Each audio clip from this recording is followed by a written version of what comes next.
जज की नहीं चल रही मध्य प्रदेश में, तो हम वकीलों की और हमारी तुम्हारी क्या चलेगी? मध्य प्रदेश के मुख्यमंत्री कोर्ट से, जज से भी ऊपर हो गए, आदेश से भी ऊपर हो गए। सोचिए कितना गुंडा राज इनका चल रहा है। सरकार से पूछिए, सरकार क्या कर रही है? तुम्हारे राज्य में ऐसा हो रहा है, क्यों हो रहा है? कर क्या रहे हो तुम? डॉक्टर भीमराव अंबेडकर से अभी दिक्कत नहीं है इनको, काफी दिनों से दिक्कत है, काफी सालों से। पहली बार नहीं हो रहा मूर्ति हटाने का और तोड़ने का काम, बहुत बार हुआ है। इनकी नजरों में जनता की कोई कीमत नहीं, जनता की कोई वैल्यू नहीं। मूर्ति का विरोध लगातार हो रहा है, क्यों भैया? मध्य प्रदेश में सरकार भाजपा की, मैं कोई मुख्यमंत्री हूँ क्या? मेरी शक्ल मोहन यादव जी से मिलती है क्या? नहीं ना।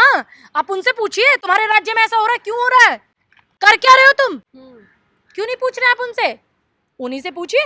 भाई मैं मुख्यमंत्री थोड़ा ना मध्य प्रदेश की जो मैं जवाब दूंगी इस बात का। मेरे पास तो सीधा साधा जवाब है। इनकी नजरों में जनता की कोई कीमत नहीं, जनता की कोई वैल्यू नहीं। वहाँ के वकील ही उसका विरोध कर रहे हैं, अम्बेडकर की मूर्ति। देखिए जो वकील कर रहे हैं आप उनसे कारण पूछिए, सरकार से पूछिए, सरकार क्या कर रही है उनसे कारण पूछिए। वही तो। अब एक बात बताइए, मैं यहाँ पे हूँ दिल्ली में, मैं कैसे बता सकती हूँ? नहीं, वो कह रहे राम की मूर्ति पे तो लग सकती है। बिल्कुल, दोनों लगाइए, हमारी तरफ से दोनों लगाइए, दोनों खुश रहिए। संविधान नहीं लिखा था, मिश्रा जी तो ये कह रहे हैं, बाबा साहब ने देखिए doctor Bhimrao Ambedkar ji draft committee के अध्यक्ष थे, और आपकी जानकारी के लिए बता दूं, डॉक्टर भीमराव अंबेडकर जी का बहुत योगदान रहा है। बाकी 180-90 लोगों की कमेटी द्वारा सिग्नेचर हैं, ठीक है। ड्राफ्ट कमेटी के अध्यक्ष थे डॉक्टर भीमराव अंबेडकर।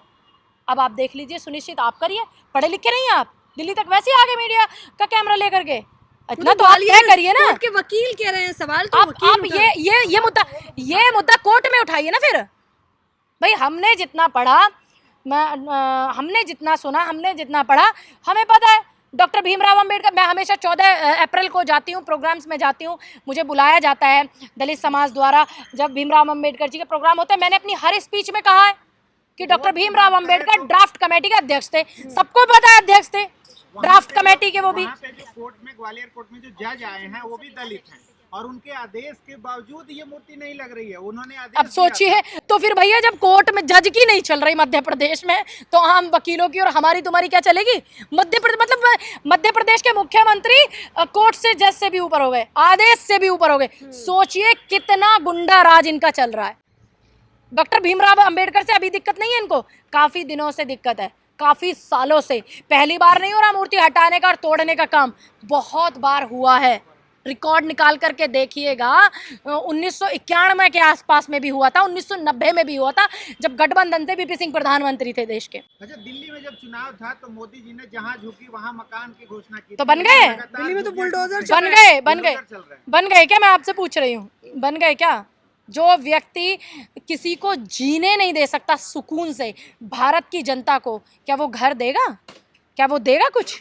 आपको लगता है? आपको उम्मीदें होंगी, हमें कोई उम्मीदें नहीं है उनसे। आखिरी सवाल लेना चाहेंगे कि क्या ऑपरेशन सिंदूर का ढिंढोरा पीटने के बाद बिहार में कुछ इसका असर पड़ पाएगा या नहीं? देखिए सभी को पता है कि बिहार की जनता को भी पता है, क्योंकि सिंदूर एक भावनात्मक और एक धार्मिक मामला है। सिंदूर को आप ऐसे ही मत लीजिए, हमारी बहनें माथे पर सजाती हैं अपने पतियों के नाम का, भाजपा के नाम का सिंदूर नहीं लगाने वाली कोई भी औरत, समझ गई आप? और जो हमारे देश में पता नहीं कितने ऐसे करोड़ों घर होंगे जो विधवाएं भी हैं, तो क्या किसी विधवा को जाकर के भाजपा का व्यक्ति सिंदूर दे देगा? हिम्मत है तो जाके देखिएगा, दे करके पता चल जाएगा आपकी हैसियत कितनी है, आपकी औकात कितनी है। आपके घर अगर आ जाता तो क्या? मेरी माता जी विधवा हैं, ध्यान रखिएगा, और मेरे घर पे सिंदूर लेके आ जाते ना, तो सिर्फ मैं क्या करूंगी वो नहीं देखेंगे आप, पूरा देश देखेगा, पूरा देश देखेगा कि पूनम पंडित ने क्या किया। क्योंकि मेरी माँ की भावना के साथ खिलवाड़ करना, उनकी फीलिंग्स के साथ खेलना, ये मैं कतई बर्दाश्त नहीं करूंगी, चाहे मुझे फांसी हो जाए। लेकिन अब वो कह रहे हो खबर अफवाह थी। हाँ अफवाह थी? अच्छा, अब मतलब फ्लॉप हो गया तुम्हारा पूरा प्रोपगेंडा, तो अब वो अफवाह थी। चलिए बहुत अच्छा है। नेशनल दस्तक की आपसे गुजारिश है कि अगर इसको बचाना चाहते हैं तो नेशनल दस्तक को सब्सक्राइब करने के लिए रेड कलर के सब्सक्राइब बटन को दबाएं, फिर बेल आइकन की घंटी दबाएं। नेशनल दस्तक को बचाने के लिए बहुत जरूरी है कि हर खबर को शेयर करें, लाइक करें, कमेंट जरूर करें।